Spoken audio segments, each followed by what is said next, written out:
అట్లా సామాజిక సేవ మనం బాగా పెంచుకుంటూ బయట ఆశ్రమంలో కూడా చేస్తూ ఎప్పుడు అప్పాజీ చెప్పేది ఒకటే, నేను బాగా గుర్తుపెట్టుకున్నది, మీరు కూడా గుర్తుపెట్టుకోండి, ఏది తొందరపడి ఆవేశంలో ప్రారంభం చేయొద్దు.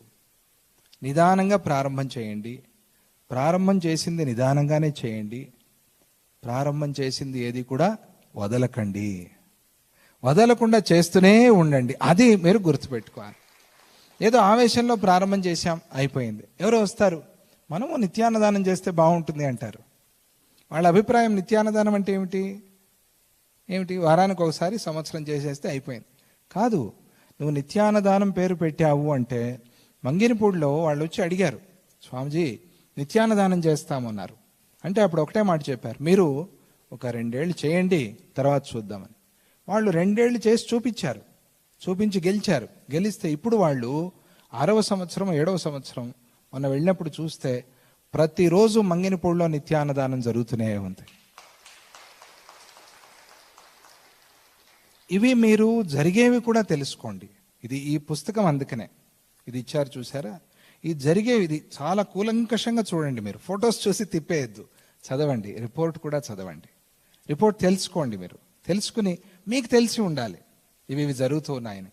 ఎందుకంటే కొన్ని సందర్భాల్లో మనకి తెలియక, మనం చెప్పలేక కష్టపడుతూ ఉంటాం. పోటీ అనేది లేదు మనకి, ఎవరితోనూ పోటీ లేదు, మనతో మనకే పోటీ. నిన్న 100 మందికి అన్నం పెట్టానంటే ఈరోజు 200 మందికి పెట్టాలి అని అనుకోవాలి. మనతో మనకే పోటీ.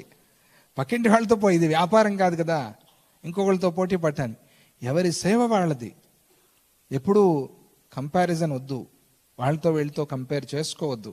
వాళ్ళు ఇలా చేశారు, వాళ్ళు అలా చేశారు, మనం ఎలా చేయొచ్చు అది అనుకోండి.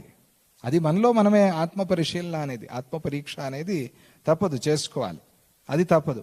కానీ వాళ్ళు చేశారు, మనం చేయలేదు, వాళ్ళలాగే మనం చేద్దాము అది అనుకోవద్దు.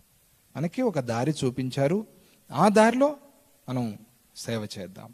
అట్లాగే ప్రాణిదయ, భూతదయ, కొంచెం నేచర్కి, ప్రకృతికి కూడా సేవ చేస్తూ, ఆశ్రమంలో ఉండే ఆ వృక్షాలు, ఆ పూల మొక్కలు, వాటిని కాపాడుకోండి. ఆ బాధ్యత మీరు తీసుకోండి. ఎప్పుడో ఉన్నట్టుండి సడన్గా వస్తే ఏంటి ఇలా ఉంది ఆశ్రమం అంతా ఎండిపోయి అనే పరిస్థితి రాకూడదు. అది మనం ఆ నెత్తి మీద మనం బాధ్యత తీసుకోవాలి.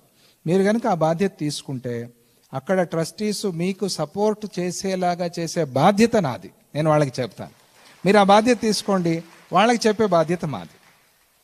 వాళ్ళకి చెప్పి వాళ్ళు మీకు సపోర్ట్ చేసేలాగా, అయ్యో వాళ్ళు సపోర్ట్ చేయట్లేదే అని అనుకోవద్దు. వాళ్ళు చేస్తారు, వస్తారు, దారికి వస్తారు.